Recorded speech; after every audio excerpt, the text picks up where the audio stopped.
नमामि धन्वन्तरिमादिदेवम्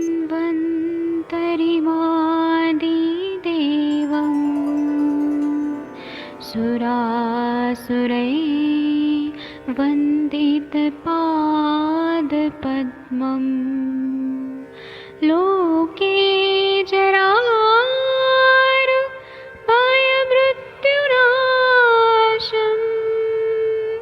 दातारमीशम् विविधौषधीनां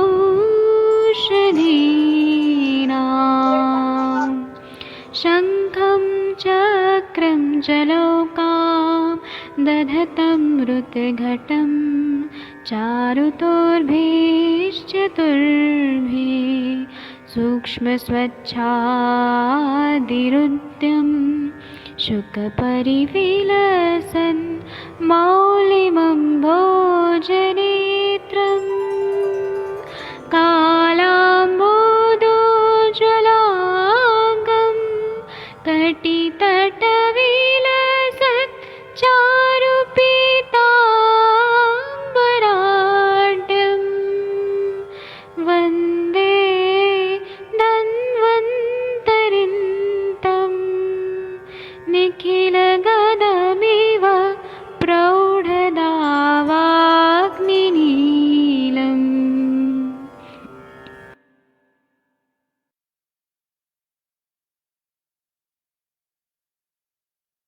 कोई भी सपना साकार करने के लिए सबसे जरूरी है सही कोच का होना। चुनिए आयुष दर्पण डिजिटल को और करे अपनी मामा चिकित्सा नादी परीक्षा का सपना साकार। Download the app now.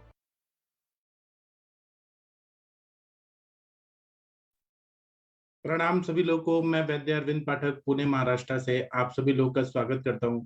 आज हम लोग चरक संहिता के पूरा प्रिपरेशन करेंगे। चरक संहिता का आप लोगों के पास ऐसे नोट्स नहीं होंगे जो मेरे पास है, और यही क्वेश्चंस आते हैं ज्यादातर जो मैं आप लोगों को अभी शेयर कर रहा हूँ। तो पहले हम थोड़ा सा अध्याय पढ़ते हैं और उसके एमसीक्यू सॉल्व करेंगे। तो और वो भी शॉर्ट शॉर्ट में हम लोग पढ़ते हैं, मेन मेन चीजें पढ़ते हैं। तो चरक संहिता का पहला चैप्टर जो है उसका नाम क्या है? तो दीर्घ जीवितीय अध्याय। आप लोग को शायद दिखाई दे रहा होगा। मैं एक मिनट, एक दो लोगों को मैं यहाँ पे को होस्ट बना देता हूँ और फिर हम लोग ना इस पे करेंगे। और आप लोगों का सच में होने वाला, बस मन लगा के पढ़ते रहिए। ये मत सोचिए कि हमारा होगा कि नहीं होगा, लास्ट दिन कब होगा। सबका होने वाला है। जो लोग भी पढ़ रहे हैं ना, सबका होने वाला है। मेरा पढ़ाई कोई नहीं भूलता है। और मैं यहाँ पे अनम्यूट करने का भी ऑप्शन देता हूँ। एक मिनट रुक जाइए जी। तो जो लोग एग्जाम दे रहे हैं ना, उनके लिए बहुत ये काम आएगा। और हम ये कंटिन्यू रखेंगे। मतलब ये इस साल का तो अभी हो जाएगा 10 दिन में एग्जाम, उसके बाद भी हम ये साल भर चलाते रहेंगे। तो इसमें दीर्घ जीविती, एक मिनट रुके। आप लोगों के स्क्रीन पे ये चला गया ना, एक मिनट रुके, एक मिनट रुक जाइए। या आप लोगों के पास ये किताब नहीं होगा, मैं आप लोगों को पीडीएफ दे दूंगा। एक मिनट रुक जाइए।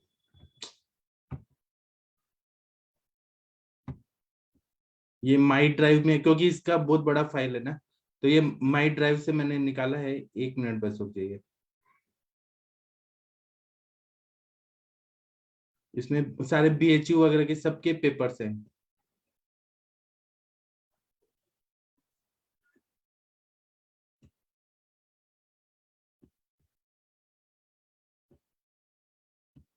हाँ, ये आप लोग के देखिए स्क्रीन पे दिख रहा है। दीर्घ जीवितीय अध्याय, इसमें मेन मेन क्या दिया है चरक संहिता में? तो इसमें टॉपिक है, आयु की व्याख्या है, पर्याय है, त्रिसूत्र आयुर्वेद है, षड पदार्थ है, शोधनार्थ षड वृक्ष है, अष्टमूर्त है, मूत्र है, अष्टमूत्र, दुग्ध, श्रेष्ठतम भिषक आदि का वर्णन है। तो इसमें बोला है दीर्घ जीवित मध्यम व्याख्या समूह। इस प्रथम सूत्र में 8 पाद है। दीर्घ जीवित मतलब 100 साल की वर्ष की आयु बताया है। आयु की व्याख्या और पर्याय के बता रहे हैं। शरीरेन्द्र सत्वात्म संयोगोधारी जीवितम नित्य शानुबंधश पर्याय आयु उच्चते। शरीर, इंद्रिय, सत्व और आत्मा, इसका संयोग जो होता है इसको हम आयु बोलते हैं। फिर इसके बाद में इसमें चरक संहिता में क्या बता रहे हैं? पर्याय मतलब धारी, जीवित, नित्यक और अनुबंध। उसके बाद में आयुर्वेद की व्याख्या किया गया है चरक सूत्र सन 1/41 में। हिताहितम सुखम दुखम आयुस्तस्य हिताहितम मानम च तत्र यत्रोक्तम आयुर्वेद स उच्यते। 4 प्रकार की आयु बताइए, सुखायु, दुखायु, हितायु और अहितायु। फिर आयुषो वेद आयुर्वेद। आयुरस्मिन् विद्यते अनेन वायुर्विन्दति त्यायुर्वेदः। सुश्रुत सूत्र स्थान का ये डेफिनेशन है। फिर अष्टांग हृदय सूत्र स्थान पहला का क्या श्लोक है? आयु काम्य माने न धर्मार्थ सुख साधनम आयुर्वेद उपदेशेषु विदेह परमादर। मतलब आयु की कामना जो करते हैं वो धर्म अर्थ सुख के साधन के लिए करते हैं, और आयुर्वेद के उपदेशों में हमेशा परम आदर रखना चाहिए। फिर आयुर्वेद यदि ज्ञापेति प्रकृति ज्ञान रसायन दूतारिष्टाद्युपदेशादित्य आयुर्वेद। मतलब इन्होंने बोले हैं कि आयुर्वेद को जानना चाहिए, समझना चाहिए, प्रकृति जानना चाहिए, ज्ञान लेना चाहिए, रसायन जानना चाहिए, दूत परीक्षा करना चाहिए, अरिष्ट का ज्ञान लेना चाहिए। ये सब जितने भी है ना उपदेश, ये सब आयुर्वेद में बताए। अरुणदत्त जी ने ये डेफिनेशन दिए। फिर धर्मार्थ काम मोक्षणम आरोग्य मूल्यम उत्तमम, चरक सूत्र सन 1/15 में ऐसा बता रहे हैं। आयुर्वेद का प्रयोजन क्या बताया है? तो चरक संहिता का आयुर्वेद का प्रयोजन और दूसरे ग्रंथों का अलग है। चरक संहिता का बताया कि धातु साम्य क्रिया चोक्ता तंत्र से प्रयोजनम, तो धातु की साम्य क्रिया करना यही तंत्र का प्रयोजन है। और चरक सूत्र स्थान 30 में तो एक और बताया आयुर्वेद का प्रयोजन, स्वस्थ से स्वास्थ्य रक्षणम आयुर्वेद विकार परिमोक्ष। तो स्वस्थ व्यक्ति का स्वास्थ्य की रक्षा करना है और रोगी का विकार का परिमोक्ष करना है। सुश्रुत सूत्र स्थान में क्या बता रहे हैं कि व्याधि उपसृष्टा नाम व्याधि परिमोक्ष, व्याधि जो हुए हैं उनका परिमोक्ष करना और स्वस्थ व्यक्ति का स्वास्थ्य की रक्षा करना। आयुर्वेद के पर्याय क्या बता रहे हैं? तो ज्ञान, शाखा, विद्या, सूत्र, शास्त्र, लक्षण और तंत्र ये बता रहे हैं। त्रिसूत्र क्या बता रहे हैं? तो हेतु, लिंग, औषध। हेतु सूत्र 5 है, लिंग 7 है और औषध है 3 है। अब वो क्या बता रहे हैं? हेतु सूत्र जो है ये काल, इंद्रियार्थ जो है वो 5 है, कर्म और परिणाम, इस तरह से काल, इंद्रियार्थ, कर्म और परिणाम और प्रज्ञापराध ये हेतु बता रहे हैं। तो इसमें इंद्रियार्थ जो है असात्वी इंद्रियार्थ संयोग जो होता है, हीन योग, अति योग, मिथ्या योग। काल तो टाइम के हिसाब से रहता है, कर्म जो रहता है जो कर्म अच्छे बुरे किए जाते हैं, और परिणाम जरा, क्षुधा, तृष्णा, मृत्यु, इसको परिणाम बोलते हैं। और प्रज्ञापराध मतलब धीभ्रंश, धृतिभ्रंश, स्मृतिभ्रंश, इसको प्रज्ञापराध बोलते हैं। धी धृति स्मृति विभ्रंश हेतुर्ते अशुभम प्रज्ञापराधम तम विजानीय सर्वदोष प्रकोपजम, ऐसा बता रहे हैं। फिर लिंग सूत्र जो है वह क्या है? 7 तरह का है। तो पूर्व रूप, उपशय, अनुपशय, संप्राप्ति, ये 5 हमें निदान पंचक में समझ आता है। शारीरिक दोष वात पित्त का, मानसिक दोष रज और तम, ये 7 तरह के। तो पूर्व रूप, उपशय, अनुपशय, संप्राप्ति, शारीरिक दोष, मानसिक दोष, इस तरह से 7 लिंग सूत्र है। और औषधि द्रव्य चरक संहिता में 3 बताए, दोष शामक, दोष प्रकोपक और स्वस्थ के लिए हितकारी, ऐसा बता रहे हैं। त्रिस्कंद में लिंग सूत्र श्रेष्ठ है। त्रिसुतम शाश्वतम, मतलब जो लिंग लक्षण वाला है वो श्रेष्ठ बताए। त्रिसूत्रम शाश्वतम पुण्यम उपदेय पितामह, चरक सूत्र सन 1/24। तो ऐसे बोल रहे हैं कि ये शाश्वत है त्रिसूत्र, हेतु, लिंग, औषध जो है त्रिसूत्र एकदम शाश्वत है, इसको कभी भी बदल नहीं सकते। टाइम बदल जाएगा लेकिन ये नहीं बदलते। त्रिदंड जो है सत्व, आत्मा, शरीर, ऐसा बता रहे हैं। आयुर्वेद अधिकरण 3 है, लोक, जीवात्मा, पुरुष का आधार है, ऐसा बता रहे हैं। फिर पदार्थ हैं वो कैसे बता रहे हैं कि द्रव्य, गुण, कर्म, सामान्य, विशेष, समवाय। दर्शन शास्त्रोक्त वैशेषिक ने ये 6 पदार्थ बताए। चरक ने क्रम बदल दिया है। चरक ने क्या बताया? सामान्य, विशेष, गुण, द्रव्य, कर्म, समवाय। सप्त पदार्थ क्या बता रहे हैं? तो चरक संहिता में ये सब है, द्रव्य, गुण, कर्म, रस, वीर्य, विपाक और प्रभाव, ऐसा बता रहे हैं ये द्रव्यों के हिसाब से। उसके बाद में नव्यानुसार अन्य पदार्थ हैं 2 प्रकार के, भाव और अभाव, ऐसा भी बता रहे हैं। भाव पदार्थ 6 हैं, कुल 7 पदार्थ है, एक अभाव भी आ जाता है। पदार्थ की संख्या कितनी है? तो आयुर्वेद में पदार्थ की संख्या है 2, निरिंद्रिय और सेंद्रिय। चरक विमान स्थान में चरक में 6 ऐसे बता रहे हैं। और आयुर्वेद के चरक सूत्र स्थान में ये बता रहे हैं कि इतने सेंद्रिय और निरिंद्रिय पहले डिवाइड किए और 6 पदार्थ बताए। नव न्याय में 7 बताए, प्रभाकर और माधव ने 8 बताए, गौतम सूत्र ने 16 बताए, पतंजलि 25 बताए, असंख्य तो सुश्रुत ने बताए। ज्ञान देवता ऐसे बता रहे हैं 8 है, बुद्धि, सिद्धि, स्मृति, मेधा, धृति, कृति, क्षमा, दया, ऐसे बता रहे हैं। फिर उसके बाद में द्रव्य के बारे में हम लोगों ने द्रव्य गुण में पढ़ा है, यत्राशिता कर्म गुण कारण समवाय तद द्रव्यम, चरक में ऐसा बता रहे हैं। कारण द्रव्य टोटल 9 है, पंच महाभूत, आत्मा, मन, काल, दिशा, और कार्य द्रव्य असंख्य है। कारण द्रव्य 9 है, पंच महाभूत, आत्मा, मन, काल, दिशा, इजी है ना बहुत ही। इसके बाद में द्रव्य है चेतन और अचेतन, 2 तरह के हैं। चेतन जो है अंतश्चेतन, जैसे कि वनस्पति है अंतश्चेतन, बहिश्चेतन जैसे मनुष्य। प्रभाव भेद से चरक ने तीन द्रव्य बताए। दोष शमन, दोषों का शमन करने वाले, धातु का प्रदूषण करने वाले, स्वस्थ वृत्त को स्वस्थ के लिए हितकारी जो है, ये तीसरा द्रव्य हो गया। वाग्भट ने द्रव्य बताए तीन, शमन के लिए तेल, घृत, मधु, ऐसे बता रहे। कोपन के लिए यवक, पाटला, माश, दही, ऐसा बता रहे हैं। यवक का अगर ज्यादा सेवन किया तो वायु का प्रकोप होता है। पाटला, माश मतलब उड़ीद का सेवन किया, दही का सेवन किया तो ये कोपन करते हैं। और तीसरा स्वस्थ हित, मतलब स्वस्थ के लिए जो रहते हैं नॉर्मली, मतलब नॉर्मल रखने के लिए जो रहता है वो है। तो शमन, कोपन और स्वस्थ हित, ये तीन तरह के द्रव्य वाग्भट ने भी बताए। उत्पत्ति भेद से जांगम द्रव्य है मधु, मांस, गोरोचन, जो एनिमल प्रोडक्ट होते हैं उनको जांगम द्रव्य बोलते हैं। अद्भिद भेद से वनस्पति होता है और पार्थिव द्रव्य, ऐसे तीन तरह का होता है। एक हम लोग कैसे एनिमल प्रोडक्ट यूज करते हैं, एक हम वनस्पति वाला प्रोडक्ट यूज करते हैं, और एक हम पृथ्वी मिनरल सब यूज करते हैं, जैसे लौह भस्म, ताम्र भस्म, ये सब जो पार्थिव द्रव्य होते हैं, जो ओर से बनते हैं, केमिकल ओर से बनते हैं। जांगम जो है वो चार उद्भिद हैं, चार प्रकार के हैं। उद्भिद जो भूमि को भेद कर बाहर आते हैं उनको उद्भिज बोलते हैं। स्वेदज मतलब स्वेद से उत्पन्न हुए, युकालिक्षा। अंडज मतलब अंडे से उत्पन्न हुए, और जरायुज मतलब जो प्लासेंटा से बनते हैं, गर्भ में जरायु द्वारा पोषण प्राप्त करने वाले, ये मनुष्य होते हैं। आप लोग को ये वाले नोट्स चाहिए ना तो मैं आप लोग को दे दूंगा। एक और मेरे पास नोट्स है, ये सब मुझे दिया गया है, आप ये मत सोचिए मेरे पास था, मुझे आज मिला है। उद्भिद है वनस्पति, वनस्पति विरुद्ध और औषधि। तो वनस्पति के बारे में हम लोगों ने कल पढ़ा था कि जिसके केवल फल होते हैं वो वनस्पति होती है। वनस्पति जो होते हैं जिसमें फल और फूल दोनों आते हैं। विरुद्ध जो लताएं होती हैं जैसे गुडुचि वगैरह, और औषधि वो होती है जिसमें एक बार फल लगने के बाद वो मर जाते हैं, जैसे कि गेहूं है, धान है, चावल है। ये सामान्य विशेष वर्णन है, तो द्रव्य सामान्य लक्षणम सर्वदा सर्वभावानम सामान्य वृद्धि कारणम। द्रव्य विशेष लक्षण, सामान्य और विशेष ऑपोजिट है। विशेष लक्षण है ह्रास ऋतु विशेषश्च। गुण सामान्य क्या बता रहे हैं, तो सामान्य में एकत्वम करम, सामान्य एक जैसा रहता है, एकत्व करने वाला। गुण विशेष क्या बता रहे हैं, गुण विशेष मतलब ये ऑपोजिट है उसका, विशेषस्तु पृथक्कृत। कर्म सामान्य, लक्षण क्या है, लक्षण तो ये बोल रहे हैं तुल्यार्था ही सामान्यम। कर्म विशेष लक्षण क्या है, तो विशेषस्तु विपर्य। इस तरह से चरक संहिता में बताया। तो इसमें जैसे कि एग्जाम्पल दिया है विशेष का, द्रव्य विशेष, हम लोग को तो सामान्य मालूम है, द्रव्य विशेष, गुण विशेष, कर्म विशेष देखते हैं। तो ह्रास ऋतु विशेषश्च, द्रव्य विशेष, तो इसमें द्रव्य बस देखना है। तो शंख है, शुक्तिक है, भस्म, बाजरा है, मांस ह्रास कारक है, ये सब चीजें। गुण विशेष में देखेंगे तो विशेषस्तु पृथक्कृत, वायु वृद्धि होने पे तेल का प्रयोग करना, ये गुण विशेष है। वायु का रुक्ष गुण बढ़ा है तो तेल का स्निग्ध गुण का प्रयोग करना है।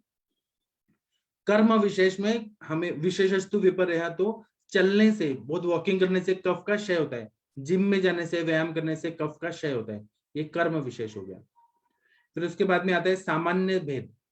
चरक ने बोला है दो भेद बोले हैं, पर सामान्य, अपर सामान्य। चक्रपाणी ने तीन बोला है। द्रव्य सामान्य में मांस भक्षण से मांस की वृद्धि होती है, मतलब वो द्रव्य है, जैसा द्रव्य वैसा मतलब उसका रिजल्ट आएगा, द्रव्य सामान्य। गुण सामान्य मतलब गुण से बढ़ता है, तो दूध मधुर होने से शुक्र का वर्धन करता है, क्योंकि वो मधुर रसात्मक होता है और उसमें स्निग्ध गुण और पिच्छिल गुण वगैरह जो होते हैं, शुक्र को वैसे ही गुण चाहिए जो शुक्र को बढ़ाता है। कर्म सामान्य में बता रहे हैं कि सामान्य, सामान्य से सामान्य की वृद्धि होती है, तो आलस्य करने से कफ की वृद्धि होती है। अन्य आचार्य बोलते हैं कि तीन तरह के सामान्य होते हैं, अत्यंत सामान्य, मध्य सामान्य और एक देश सामान्य। ये सब बहुत इंपॉर्टेंट है, ये सब आता है, आप लोग को टिक करते जाना है बस। उसके बाद में और कोई हार्ड नहीं है, एक बार रिवीजन कर लेंगे ना, एक बार रीडिंग कर लिया तो सब याद हो जाता है। सबको मैं ये नोट्स कैसे दूं आप मुझे बताइए, सबके पास ये मैं दे दूंगा। पूरा चरक संहिता पढ़ने की जरूरत नहीं, ये नोट्स पढ़ लिया कि आपका हो जाएगा पूरा। इसके बाद में बोल रहे हैं कि अन्य आचार्य बोल रहे हैं अत्यंत सामान्य, मध्य सामान्य, एकदेश सामान्य। आचार्य बोलते हैं कि सामान्य दो तरह के रहते हैं, उभय वृत्ति, मास मासवर्धक है।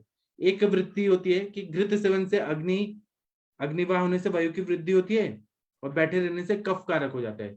मतलब एक ही जो रहता है ये इस तरह का होता है, अगर अग्निवाह करने से वायु की वृद्धि हो जाती है, अग्निवाह देने से वायु की वृद्धि होती है, अग्नि सेवन करने से, और बैठे रहने से कफ कारक। ये मुझे नहीं समझ आ रहा। अगर घृत सेवन कर रहे हैं और बैठे बैठे रहने से कफ कारक, ये समझ आ रहा है। अग्नि सेवन से अग्निदाह होता है। अच्छा ठीक है, लेकिन वायु की वृद्धि कैसे होगा घृत सेवन से, ये मुझे नहीं समझा। ठीक है आगे बढ़ते हैं, कुछ प्रिंटिंग मिस्टेक है।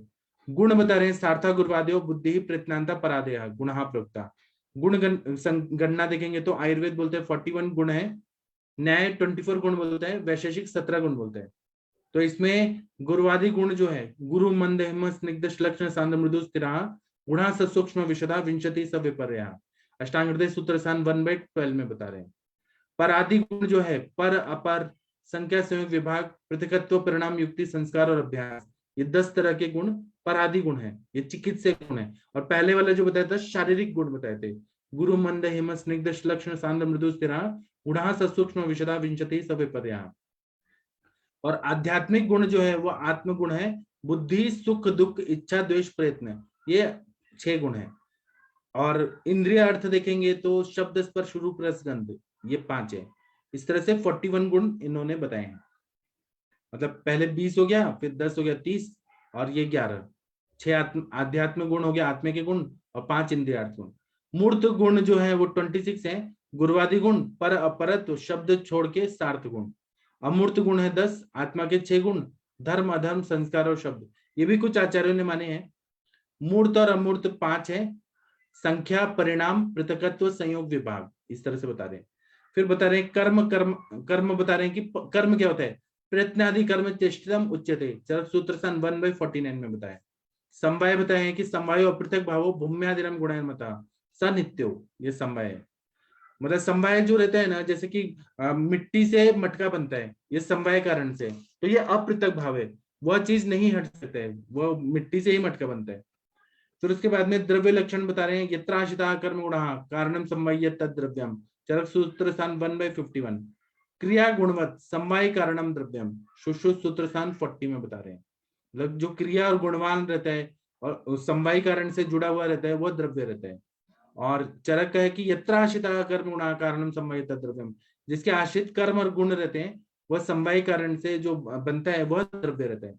और वैशेषिक बोलते हैं क्रिया गुणवत समवाय कारणमति द्रव्य लक्षण, एक ही चीज को अपने अपने शब्द में बोला है, लेकिन एक ही चीज है।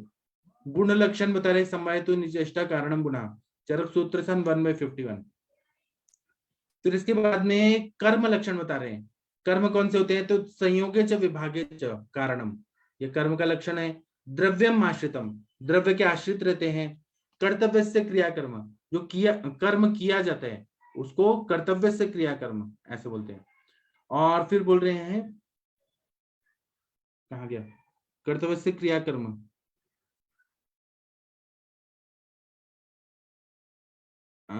कर्तव्य, एक मिनट मुझे दिखाई नहीं दे, हाँ कर्म नानद अपेक्षा, कर्म करने में किसी अन्य की अपेक्षा नहीं रखते है। फिर बता रहे हैं कि एक मिनट में इसको बड़ा कर देता हूँ, आप लोग को थोड़ा ये अच्छा रहेगा पढ़ने में, ये बहुत ही छोटा छोटा दिख रहा है स्क्रीन पे।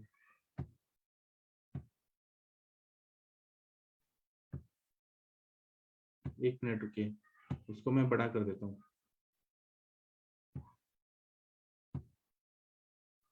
हाँ इसके बाद में बता रहे हैं कि कर्म भेद नहीं, फिर 6 पदार्थ जगत के कारण होते हैं, सामान्य विशेष गुण द्रव्य गुण समवाय, ये मेन आप लोगों ने पढ़ा है चरक के हिसाब से, सामान्य विशेष गुण द्रव्य कर्म समवाय से बता रहे हैं।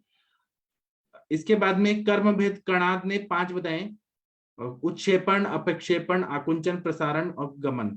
मतलब ऊपर जब हम फेंकते हैं कोई भी चीज तो उत्क्षेपण होता है, जब नीचे फेंकते हैं तो अक्षेपण होता है, जब वो अंकुंचित होता है तो वो क्या होता है, मतलब वो आकुंचन होता है, जब खुलता है पूरा प्रसारण, प्रसारण, और फिर इधर उधर जाना मतलब गमन। पंचकर्म जो है वो 5 बताए चरक ने रक्त मोक्षण नहीं बताया, तो वमन विरेचन आस्थापन अनुवासन और नस्य, आस्थापन और अनुवासन अलग अलग कर्म बताए, और रक्त मोक्षण चरक ने बताया, सुश्रुत ने बताया। त्रिविध कर्म होते हैं, पूर्व कर्म प्रधान कर्म पश्चात कर्म। वर्ण संबंधी अन्य त्रिविध कर्म होते हैं, पूर्व क्रम में षष्ठी उपक्रम में प्रथम 11 होते हैं, प्रधान कर्म छेदन भेदन अष्टविध शस्त्रम होते हैं, छेदन भेदन, और ये आप लोगों ने पढ़ा है पूरा शल्य में। पश्चात कर्म व्रणितोपासन करते हैं। लौकिक कर्म होते हैं सत प्रत्यय असत प्रत्यय और अप्रत्यय। समवाय लक्षण है अपृथक भावो सनित्यो, रोग का कारण क्या है? तो काल, बुद्धि, इंद्रियार्थ के मिथ्या योग, अयोग और अतियोग, ये निमित्त कारण होते हैं। त्रिदोष मतलब समवाय कारण। फिर आत्मा का गुण क्या है? तो सुख दुख से रहित है, निर्विकार है, पर है, श्रेष्ठ और सूक्ष्म है, सर्वभूत गुणेन्द्रिय, चैतन्य है, नित्य है, दृष्टा है मतलब जगत का दर्शक है। इसको आत्मा को सब कुछ मालूम होता है। पश्यति मतलब क्रियाओं को देखता है।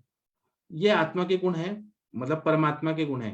परमात्मा के गुण क्या है? निर्विकार, पर है, सत्वभूत गुणेन्द्रिय है, दृष्टा है, पश्यति और निर्विकार परसत्वात्मा, सत्वभूत गुणेन्द्रिय ही। ये परमात्मा के गुण बताएं। इसके बाद में 21 नंबर ये बता रहे हैं, 1 मिनट रुके। हाँ, 21 पॉइंट क्या बता रहे हैं?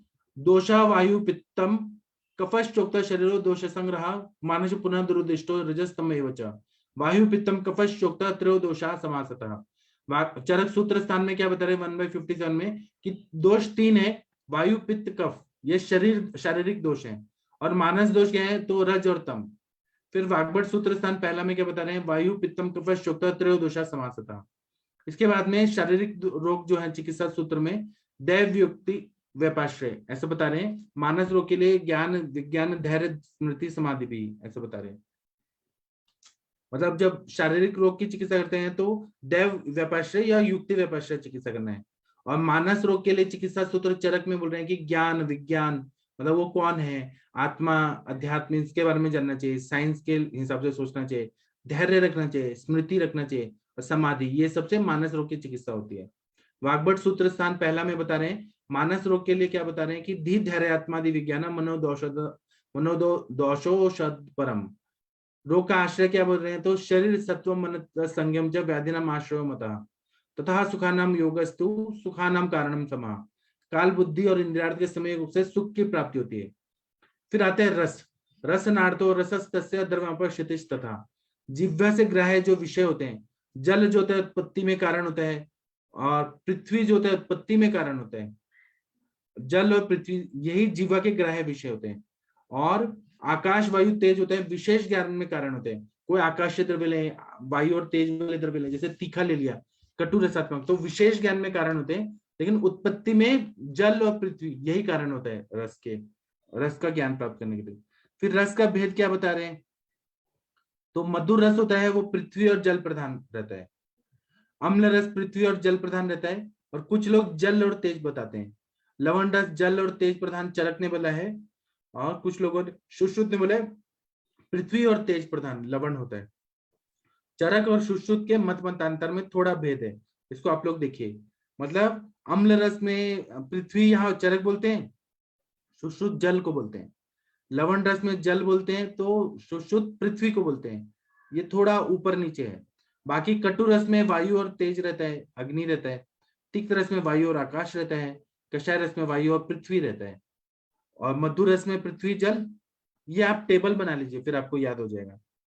मैं ये नोट्स आप लोग को दे देता हूँ, आप लोग मुझे बताइए कैसे। मेल आईडी दीजिए, मैं आपको ड्राइव से भेज देता हूँ। दोष कर्म बोलते हैं कि वात शामक स्वादु अम्ल लवण है। पित्त शामक है स्वादु तिक्त, कषाय स्वादु तिक्त, मतलब कषाय रस, मधुर रस और तिक्त रस पित्त शामक है। कफ शामक है तो कषाय कटु तिक्त। वात प्रकोपक है कटु तिक्त कषाय। पित्त कटु अम्ल लवण। कफ प्रकोपक मधुर अम्ल लवण। दोष गुण और कर्म बता रहे हैं। वायु गुण, वायु के गुण क्या है? तो रुक्ष, शीतो, लघु, सूक्ष्म, चलो अथवा विशदा खरा, इस तरह से बता रहे हैं।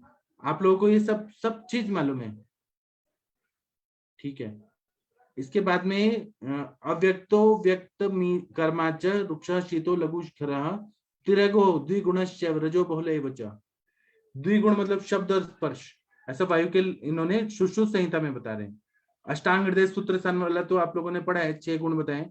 तत्रुक्ष, लघु, शीता, खर, सूक्ष्म, चलो, नीला, ये बता रहे। रासायनिक गुण देखे तो चरक ने योगवाही बोला है। सुश्रुत ने आशुगर्य और चिंत्य शक्ति बोला है वायु को। चरक ने वायु के पर्याय बोल रहे हैं, तो बोल रहे हैं कि वायु यंत्र तंत्र धरा, भगवान, मृत्यु, यम, नियंता, प्रजापति, अदिति, विश्वकर्मा, विश्वरूप, विभु और विष्णु, इस तरह से वायु को नाम दिया है। वायु के स्थान और प्रकार देखें तो प्राण वायु जो रहता है वो चरक ने क्या बोला है? चरक ने बोला है मूर्धा में, मस्तक में, उरस में, कंठ में, जीवा और नासा में प्राण वायु रहता है। सुश्रुत ने बोला है मुख गुहा में रहता है। और अष्टांग हृदयकार जो बोलते हैं वो बोलते हैं सिर प्रदेश में प्राण वायु रहता है। उदान वायु जो है वो कंठ नासा नाभि उरह ऐसा चरक बोलते हैं। सुश्रुत बोलते हैं उर और कंठ।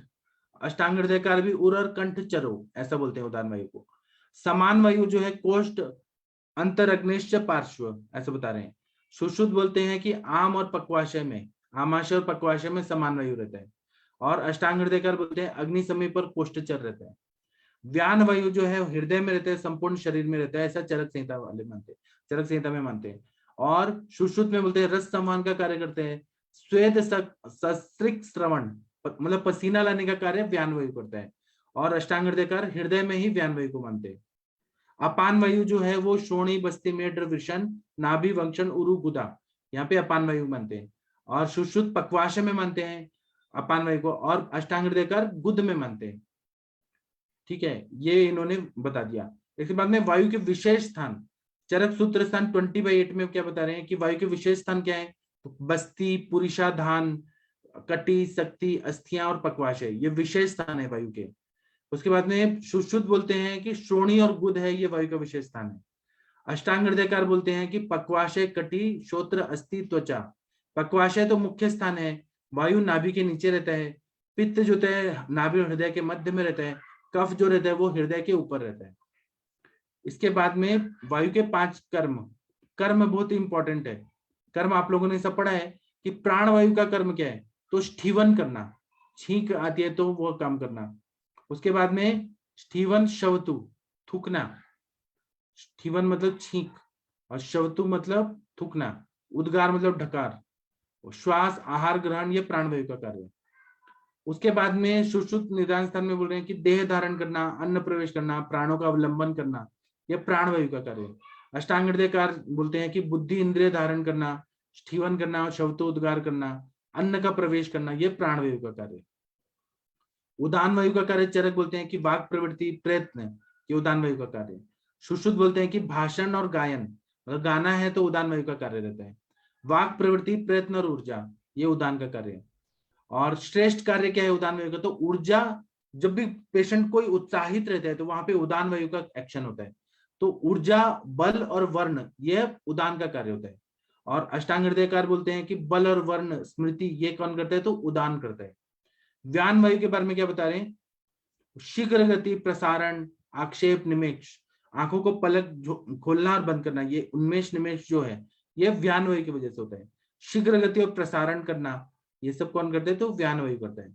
आकुंचन आदि 5 गतियां सुश्रुत बोलते हैं कि ये जो आकुंचन करना, उत्क्षेपण, अपक्षेपण, आकुंचन, प्रसारण और गमन, ये व्यान वायु करता है। और अष्टांग हृदय सूत्रकार सूत्र स्थान में ऐसे बोलते हैं कि गति और उत्क्षेपणादि क्रियाएं जो होती है वो व्यान वायु करता है। समान वायु, जो अग्नि सखा भी बोला है, समान वायु, वो अग्नि का बल प्रदान करता है। सुश्रुत बोलते हैं कि जठराग्नि का पोषण करता है। उसके बाद में अष्टांग हृदयकार बोलते हैं कि ये भी सेम ही चीज बोलते हैं लेकिन थोड़ा और मॉडिफाई करके बोलते हैं, अन्नम ग्रहणादि पचति विवेचयति मुंचति च, अन्न को ग्रहण करना, अन्न का पचन करना, विवेचन करना, सार्किट विभाजन अलग करना, और मुंचन मल के आगे ढकेल देना, ये कार्य जो है वो समान वायु करता है। अपान वायु जो है वो शुक्र, मूत्र, शकृत प्रवृत्ति करता है। शुक्र को भी निकालना, मूत्र को भी निकालना, पुरुष को निकालना, आर्तव को निकालना और गर्भ को निकालने वाला होता है। और अपान वायु सुश्रुत बोलते हैं कि पुरुष, मूत्र, शुक्र, गर्भ और आर्तव की गति को करता है अपान वायु। और अष्टांग हृदयकार बोलते हैं शुक्र, आर्तव, शक्र, मूत्र को निष्कर्षति, मतलब बाहर निकालता है। 5 प्रकार की वायु की विकृति से उत्पन्न होने वाले रोग कौन कौन से हैं, ये बहुत सारा एमसीक्यू में पूछते हैं, लोग गड़बड़ा जाते हैं, लेकिन इसको ध्यान से सुनिए। इसमें बोल रहे हैं कि प्राण वायु से हिक्का और श्वास होता है, और ये वायु का कर्म है पूरण करना, वो विकृत हो जाता है। फिर उसके बाद ये प्राण वायु ही पूरण करता है, और हिक्का श्वास उसकी विकृति से ही होता है। उदान वायु से ऊर्ध्व जत्रुगत सभी रोग होते हैं, उद्वहन करना उदान का कार्य।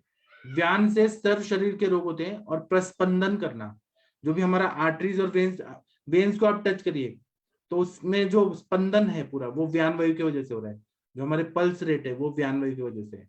और सर्व शरीर के रोग व्यान वायु की विकृति से होते हैं।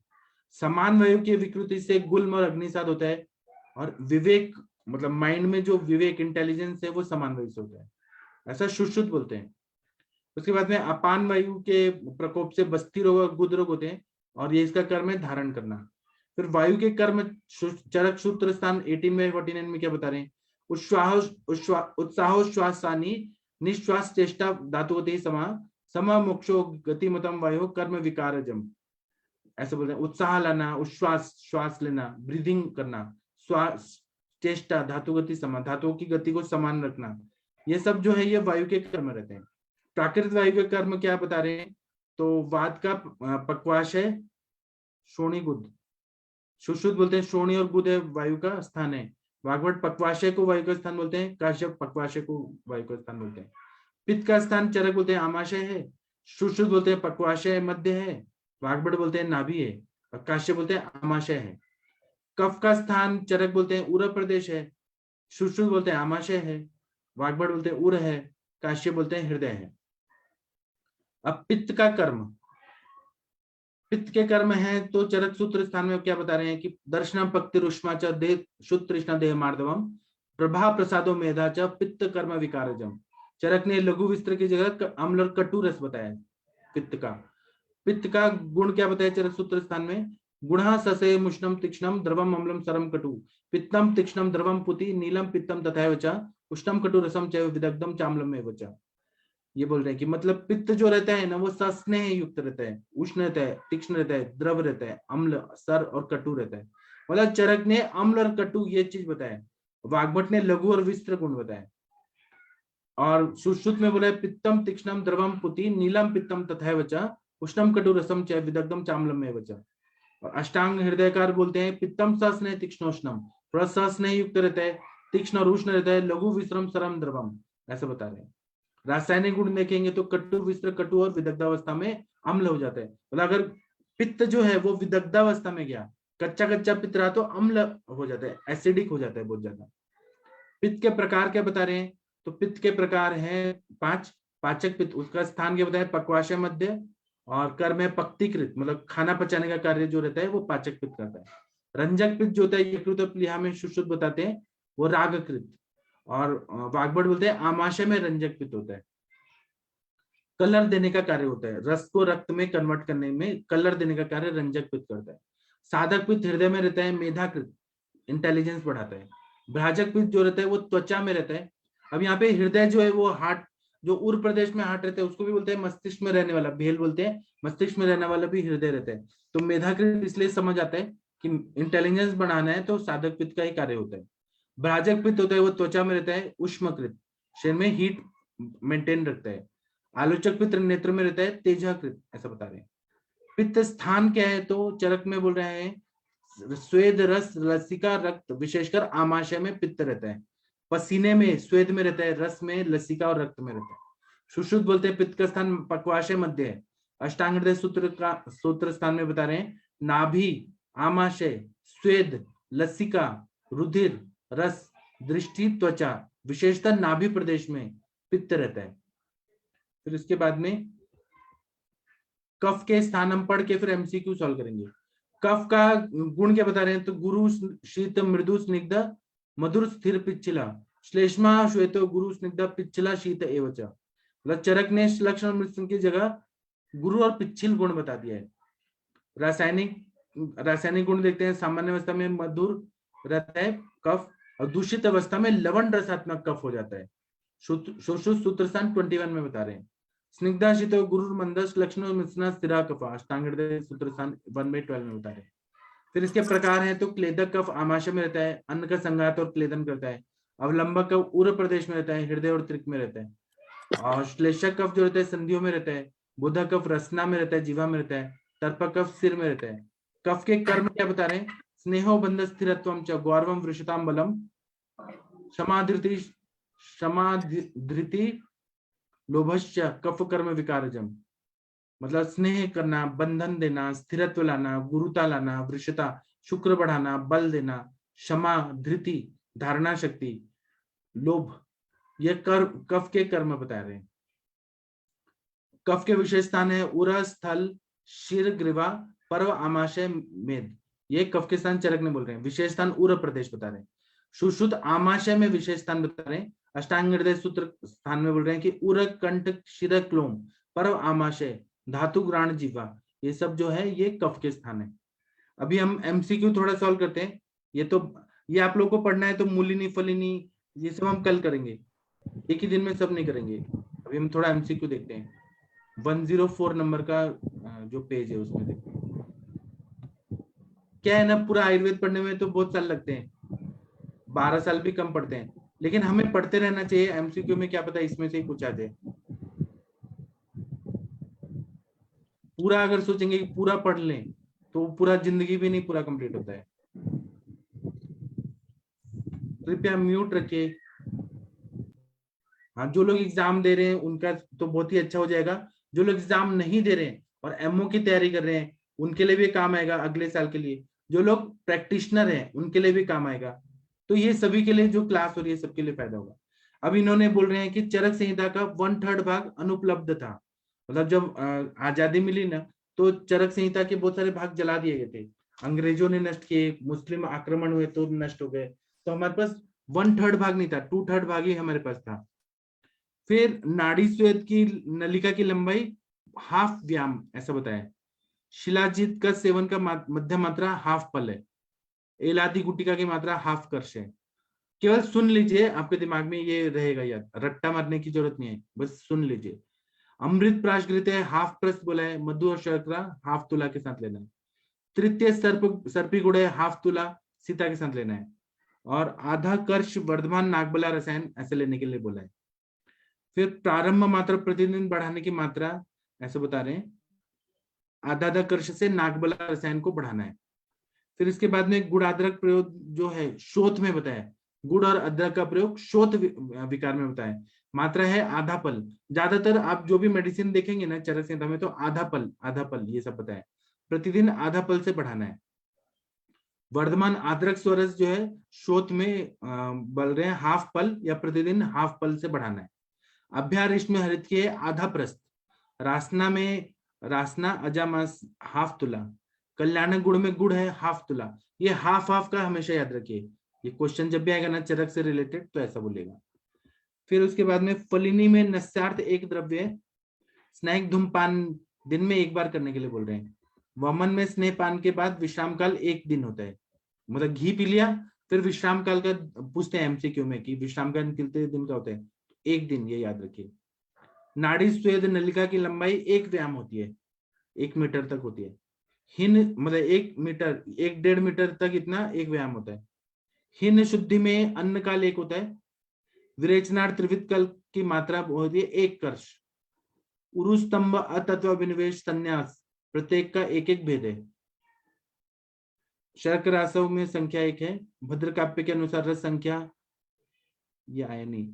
6 रसों के संयोग उभय इंद्रिय मन है। उभय इंद्रिय कौन है तो मन है। नासिका गंडकूट ललाट संख्या इसमें नहीं है।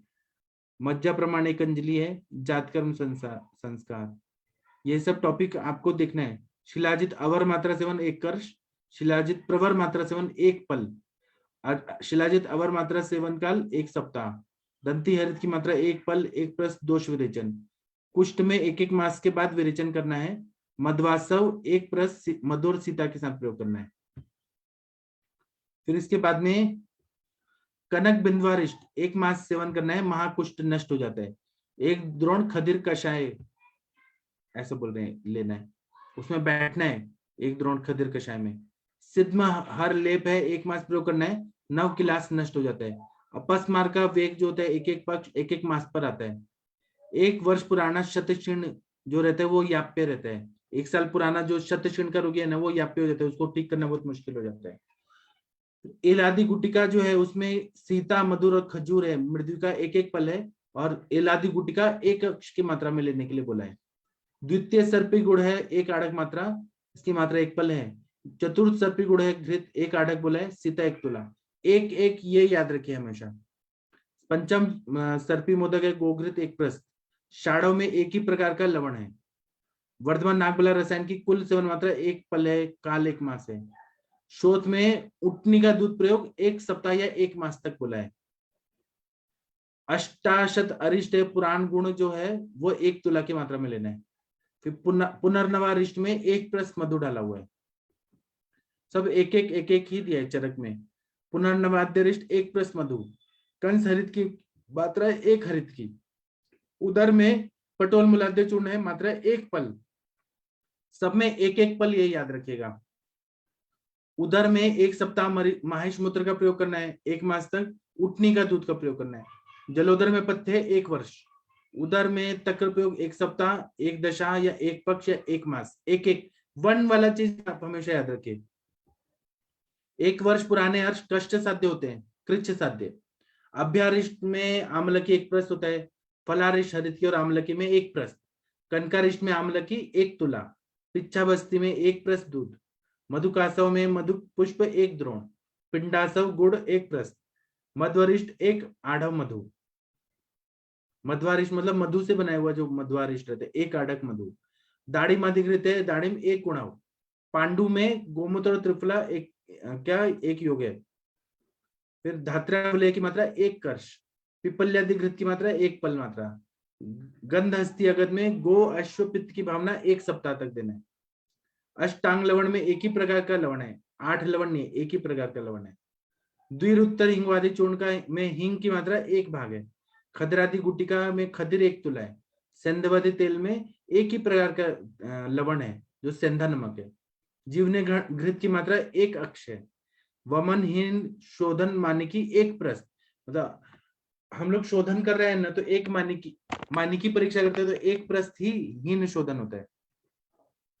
वात शमन के लिए बस्ती प्रयोग संख्या एक है। नीरु बस्ती में कल का प्रमाण एक प्रस्त है। भेड़ के लिए नीरु बस्ती द्रव मात्रा एक प्रस्त है। गज के लिए बस्ती नेत्र प्रमाण एक अरत्नी है। दोषहीन मल में शिरोविरेचन एक बार करना चाहिए। कनक रिष्ट मधु आधा 1.5 प्रस्त, वमन मध्य शोधन मानिकी 1.5 प्रस्त, वमन हीन मात्रा कितना है तो 1 प्रस्त और मध्य मात्रा 1.5 प्रस्त और उत्तम मात्रा मानिकी में 2 प्रस्त रहते हैं। अभी थोड़ा ब्रेक लेते हैं 5 मिनट, थोड़ा बात करते हैं फिर। यहाँ अनुरिता मैम नहीं आई है क्या? शायद मैम नहीं है। और कोई कुछ बोलना चाहता है तो बोलिए, कंटिन्यू पढ़ने से फिर बोर हो जाएंगे। प्रणाम सर। हाँ प्रणाम, बताइए। सर ये जो अष्टांग लवण बताया ना, तो उसमें बताइए ना कौन कौन से द्रव्य डाले जाते हैं। अष्टांग लवण का ये चरक संहिता है क्या आपके पास? मदात्ते में निकालिए।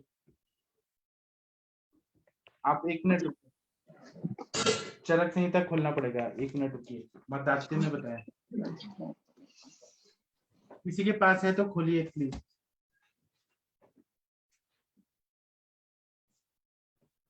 अगर आप लोग सोचेंगे कि हम कैसे पढ़ेंगे, इतना ज्यादा है, ऐसा ज्यादा नहीं होता। ये तो पूरा लाइव भी पढ़ते रहेंगे तब भी कम लगेगा। बस पढ़ते रहना है और हमें जाके एमसीक्यू सॉल्व करना है और अच्छे मार्क्स लेके आना है। चरक संहिता खोलिए आप लोग।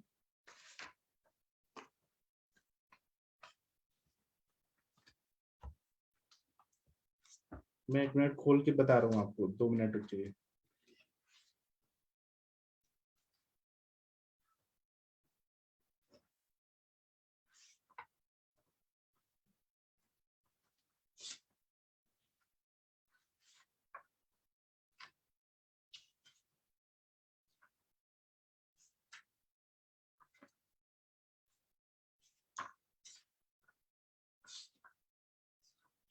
किसी ने खोला है तो बताइए तब तक।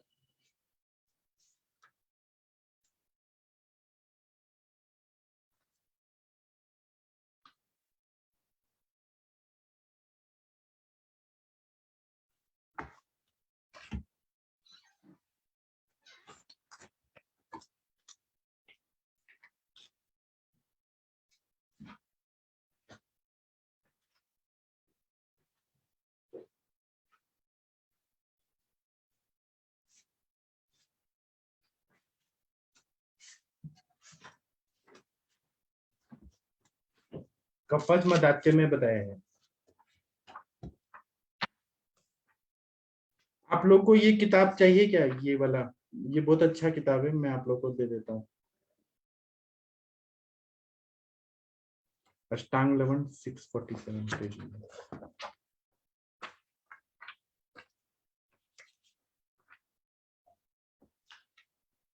अष्टांग लवण में तो देखिए क्या क्या बता रहे हैं। सौरवर्चल नमक है, एक ही नमक है, फिर जीरा है, वृक्षाम्ल है, अम्लवेतस, सभी द्रव्य एक एक भाग लेना है, और दालचीनी, छोटी इलायची, काली मिर्च, ये हाफ हाफ भाग लेना है, और शर्करा एक भाग। सभी द्रव्यों को निर्धारित मात्रा में लेकर चूर्ण बना ले। यह चूर्ण जठराग्नि को अच्छी तरह से प्रदीप्त करता है, और इसका सेवन कफज मदात्य में करना चाहिए। तो हम लोग को कंफ्यूजन होता है कि अष्टांग लवण मतलब 8 लवण डाले हैं, जबकि एक ही लवण डाला है इसमें, सौरवर्चल लवण। ठीक है, आशा में मिल गया आंसर। जी जी सर, थैंक यू। फिर इसके बाद आगे हम थोड़ा पढ़ लेते हैं। ये इसमें बोल रहे हैं कि मूलिनी में 2 द्रव्य शिरोविरेचनार्थ रहते हैं। 2 द्रव्य शिरोविरेचन के लिए, नस्य के लिए प्रयोग करते हैं। दंत धावन दिन में 2 बार करने के लिए बोल रहे हैं। स्नान भी दिन में 2 बार करने के लिए चरक संहिता में बताया। मानस दोष जो होते हैं रज और तम रहते हैं। प्रायोगिक धूमपान दिन में 2 बार करना चाहिए। पदार्थ 2 हैं, सत और असत। स्नेह योनि, ये सब थोड़ा पढ़ लेना चाहिए। विद्रधि के भेद, असाध्य भेद, व्रण भेद, ग्रहणी ग्रदसी भेद, और यहाँ पे मध्यम शुद्धि, अनन्न काल, साध्य भेद, ज्वर भेद, आयाम भेद, कामला भेद, वात्रक भेद। वात्रक का भेद क्या होता है? गंभीर और उत्तान। कामला के भेद कौन से? बहुपित्त कामला और उत्पत्त कामला। अर्श के भेद क्या है? स्त्रावी और शुष्क अर्श। रोग का कारण, उत्पत्ति भेद से आहार योनि, आहार प्रभाव, पत्रंगा, पत्रासव। शाकुंते ब्राह्मणानुसार रस संख्या कितना है ये आप लोग देख लीजिएगा।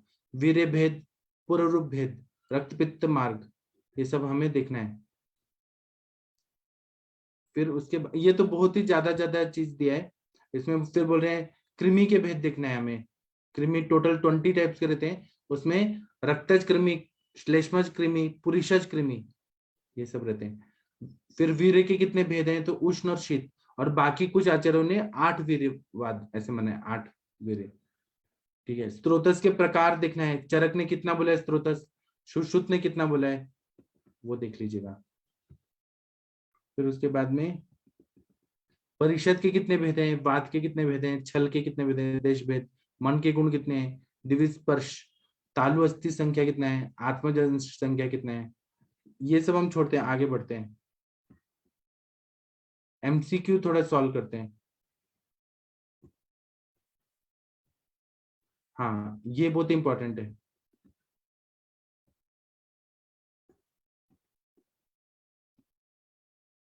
अभी ये देखिए, इन्होंने जो 20 19 ऐसे लिखा है ना, उससे हमें समझ आता है। गुरुवादी गुण कितने हैं? तो 20 हैं। 20 के नीचे आप लोग को स्क्रीन में दिख रहा है, गुरुवादी गुण 20 हैं। प्रमेय के प्रकार हैं 20। क्या है? कश्मी संख्या, कृमि संख्या है 20। योनि रोग कितने हैं? तो 20। कफज नानात्मक विकार है 20। सारासव है 20। 3 रसों के संयोग से 20। विरुद्ध आहार सेवन जनित व्याधि संख्या 20।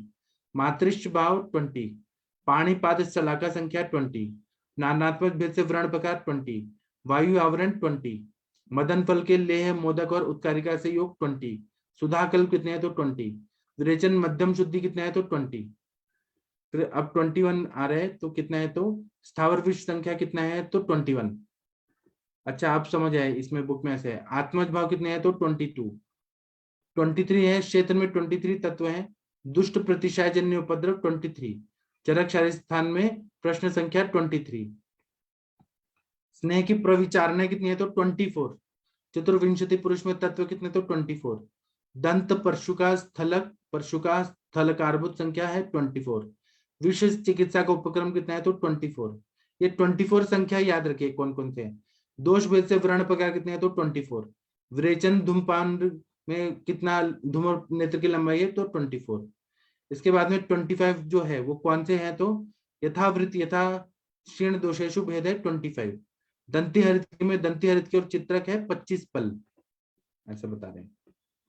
संख्या याद करने के लिए बोल रहे हैं। फलासव है 26। फिर अपामान टंडुल्य में यवागु संख्या है 28। पानीय कल्याण घृत में 28 द्रव्य अष्टविंशति घृत, ऐसा बता रहे हैं। 30 का क्या है? तो चरक में सूत्र स्थान कितना है? तो 30 है उसमें अध्याय। चिकित्सा स्थान में अध्याय संख्या है 30। लशुनादि घृत में हरित की संख्या है 30। सर्पी पंचम सर्पी मोदक में चीनी है 30 पल। फिर उसके बाद में 32 का जो संख्या है, आरगवती अध्याय में चूर्ण प्रदेय और लेप संख्या है 32। स्नैक धूमपान में धूम्र नेत्र की लंबाई है 32। दंतोत्खल संख्या, दांत कितने हैं तो 32, द्वितीय सर्पिसिता 32 पल, द्वितर हिंगवादी चूर्ण विडंगादि 32 भाग, प्रमुख कटक द्रव्य हिंगवादी चूर्ण में विडंग है 32 भाग। अब 36 ये मैं आप लोगों को देता हूं, ये तो मैं एक गाइडलाइन दे रहा हूँ, ये बुक कैसे पढ़ना है। तो अभी हम सेशन बंद करते हैं, ये मैं आप लोग को, आप लोग बोलेंगे तो मैं ग्रुप में डाल दूं क्या ये बुक? जी सर, ग्रुप में डाल दीजिए। ग्रुप में डाल देता हूँ, आप लोग ये अपना डाउनलोड करके पढ़ लीजिए। जी सर। और अनुरिता मैम आप कुछ बोलना चाहती हैं? अनुरिता मैम आप मोटिवेशनल स्पीकर हैं, कुछ तो बोलिए कुछ अनुरिता मैम। हाँ सर, मैं मोटिवेशनल स्पीकर नहीं सर, आपके सामने कुछ भी नहीं। आप जो भी बता रहे हैं सर, बस इट्स वेरी यूनिक। जो भी लोग अपेयर कर रहे हैं वो विश्वास कीजिए, जो भी सर पूछे वो सारी बातें याद आएगी, क्योंकि हम इतने बारीक सटीकता से वो जो रिपीट करते हैं ना उसको इम्प्रिंट कर लीजिए। जब आप इसके बाद में रीडिंग मारेंगे ना तो आपको ध्यान में भी आ जाएगा और आप भूल नहीं पाएंगे, क्योंकि सर का स्टाइल थोड़ा सा अलग है। सर बीच में बाकी का भी कुछ रेफरेंस वगैरह दे देते हैं, तो उतने हम सर की तरह होशियार नहीं है, लेकिन पॉइंट्स ध्यान में रखिएगा। और किसी ने कल पूछा था तो उस वक्त में भी मुझे बताना था, लेकिन थोड़ा आजू बाजू का डिस्टर्बेंस रहता है तो मैं बात नहीं करती हूँ। आप जिस चीज पे कॉन्फिडेंट है, पॉजिटिव मार्किंग और नेगेटिव मार्किंग में यही रहता है, मार्किंग केस में जो पॉइंट आप कॉन्फिडेंट है सबसे पहले उसको सॉल्व कर लीजिए, और उसके बाद में जिस चीज पे आप कॉन्फिडेंट बिल्कुल नहीं है उसको अटेम्प्ट भी मत कीजिए, लेकिन पूरी कोशिश जरूर कीजिए कि आपको याद आ रहा है क्या। क्योंकि आपका रीडिंग, आपने जो भी लर्न किया है और आपने जो भी सर अभी जैसे जिस तरीके से बता रहे हैं वो चीज अगर, तो खास करके जो भी हमारा फर्स्ट ईयर सेकेंड ईयर के बुक्स में टैब्स रहते हैं ना, टैबुलर फॉर्मेट में जो चार्ट्स रहते हैं, मतलब कल मैंने अभी कुछ मेरे पीडीएफ आपसे शेयर किए थे यहाँ पे ग्रुप में, तो वो विरेचन के ऊपर थे, तो उस टाइप से ना वो भले त्रिदोष रहने दीजिए, सप्तधातु रहने दीजिए, दृष्टि लक्षण रहने दीजिए, जो भी सर्वदा उसके चार्ट जो भी है ना, अभी इतना इजी हो गया है गूगल फॉर्मेट की, उसके प्रिंट निकाल के ना या फिर आपके सामने रख लीजिए, जो पूछ मतलब उसमें से आते ही है क्वेश्चन, क्योंकि सारा ऑब्जेक्टिव टाइप में है तो, और आपको टिक मार्क वगैरह वो फिगर आपके ध्यान में आनी चाहिए, तो वो जो चार्ट्स है ना वो आपके सामने जब रहता है तो बहुत अच्छा रेफरेंसेस रहता है। अभी सिंपल जैसे मुझे याद तो नहीं आ रहा है, लेकिन अन्न औषधि का जो भी काल बताया गया है, तो सबने जो भी है चरक ने, सुश्रुत ने, इन सब ने जो भी माने हैं तो वो 10 औषधि काल माने हैं, लेकिन सिर्फ एक है शारंगधर संहिता जहाँ पे उन्होंने निशी करके एक काल एक्स्ट्रा माना है, 11वां काल माना है। तो इस तरीके से बस शायद एक और संहिता है जिसमें 5 उन्होंने अन्न काल माने हैं, शायद भैषज रत्नावली। तो ये जो अनयूजुअल वाला जो आंसर है ना उसको याद रखो, कॉमन वाले आंसर चरक ने बताया है, सुश्रुत ने बताया है, अष्टांग संग्रह ने बताया, तो ये सारी चीज याद, लेकिन जो थोड़ा अनकॉमन है ना तो उसपे थोड़ा सा अंडरलाइन करिए या जो भी कुछ है। और दूसरा जो tab first second third year का जो टैब जो चार्ट्स है ना उसको प्रिंट मार के थोड़ा सा उसको, क्योंकि अभी पूरी बुक्स इतनी कम दिन में आप नहीं कर सकते, लेकिन सर जैसे ले रहे हैं ना बस वही बुक समझिए और पढ़िए आप। Okay, best of luck everybody. Thank you Anurita ma'am. Yes, hello. Best of luck. हाँ जी बताइए। हाँ जी, हेलो। हाँ बोलिए बोलिए। हाँ जी सर, मैं ये पूछना चाहती थी कि अब ये जिस तरह से आप इसमें पढ़ा रहे हैं, सिर्फ ये पढ़ना ओके रहेगा कि पूरी संहिता पूरा पढ़ना संहिता पहले पढ़ने उसके का बाद? टाइम है, पूरा संहिता नहीं पढ़ सर, सकते मुझे नहीं तो हो। क्या नेक्स्ट ईयर के लिए करना है, मैं तो अभी शुरुआत कर रही हूँ सर। पूरा 1 साल बाद भी आप चरक संहिता पढ़ के बोलेंगे तो भी लगेगा कि पूरा नहीं पढ़ा। मैम, अभी नहीं तो एग्जाम पास कर मतलब लीजिए फिर एमडी में सारा पढ़िएगा। अभी एग्जाम पास कर नहीं लीजिए, बस थ्रू हो जाइए एंट्रेंस। नहीं मैम, मैंने अभी इस टाइम नहीं दिया है, मैं तो नेक्स्ट ईयर की तैयारी कर रही हूँ। जो लोग नेक्स्ट ईयर की तैयारी कर रहे हैं तो उनके लिए उनके पास में टाइम है, लेकिन जो लोग अभी है ना वो गिव अप मत करिए, बिकॉज बिलीव मी मैंने सच में 5 to 6 डेज में तैयारी किया था। ऐसा कुछ नहीं, हमारा बेसिक आयुर्वेद पक्का रहता है हमारा, बट एक बार हमें याद है 12वीं में हमारा जब फाइनल होता था और तो हम उसके एक रात पहले या 24 घंटा पहले जो पढ़ते थे ना, जिस स्पीड से एक पेन पेंसिल लेके नीचे अंडर में, मेरा एक अलग तरीका है वो, तो उस तरीके से ना बस ब्रश कर लीजिए और गिव अप मत करिए। जो भी अभी अपेयर करे, सर का आशीर्वाद है और सर जो पढ़ा रहे हैं उतना हमें कोई पढ़ाने वाला नहीं था, आप थ्रू करेंगे सब लोग। Okay, okay, thank you. Best of luck. और क्या है ना, आप ऐसा सोचेंगे पूरा पढ़ लेंगे, पूरा याद कर लेंगे, तो वो कभी नहीं होता है। जितना होता है उससे इसमें करना पड़ता है, पूरा चीज तो कभी नहीं नहीं सर, होगा। डिसाइड ही सर अभी किया है मैंने तो सर। जी, मैं ये जो मैं पढ़ा रहा हूँ ना, ये बुक मैं व्हाट्सएप ग्रुप में डाल देता हूँ, तो हाँ जी सर, ये आयुर्वेद समुच्चय बुक है, वैसे बुक अवेलेबल होगी सर ये अभी ऑनलाइन मुझे कहीं मिल? मुझे किसी ने दिया है, अभी मुझे ये नहीं मालूम है कहाँ मिलेगी। सर ये जो आप गोपाल परीख वाली बुक का उस दिन डिस्कशन हुआ था, वो यही बुक है क्या या दूसरी है? नहीं, मैं सारे बुक्स जो मेरे पास है ना सब व्हाट्सएप ग्रुप में डाल देता हूँ। ठीक है सर। आप सब पढ़ते जाइए, देखते जाइए, और जो होता है वो अच्छा ही होता है, ऐसा सोचिए। मैं अभी ये सेशन बंद करता हूँ। Thank you Monika ma'am, Kanchan ma'am, सबको, शिखा मैम, सबको। और थैंक यू सर। अब हम कल भी पढ़ेंगे थोड़ा, और मैं बुक दे देता हूँ तो थोड़ा थोड़ा रिवाइज क्या है, सुनने से थोड़ा तो गाइडलाइन मिलता है, ये पढ़ना चाहिए वो पढ़ना चाहिए। ठीक है। जी। और आप लोग अभी ग्रुप में आइए, जो लोग ग्रुप में नहीं है वो ग्रुप ज्वाइन करिए, जिन ग्रुप में नहीं ज्वाइन है वो मुझे मैसेज कर, मैं ग्रुप ज्वाइन करवा देता हूँ। ग्रुप में सारा मटेरियल आएगा अभी। ठीक है, तो thank you, okay, thank you प्रणाम सर। सभी लोगों को।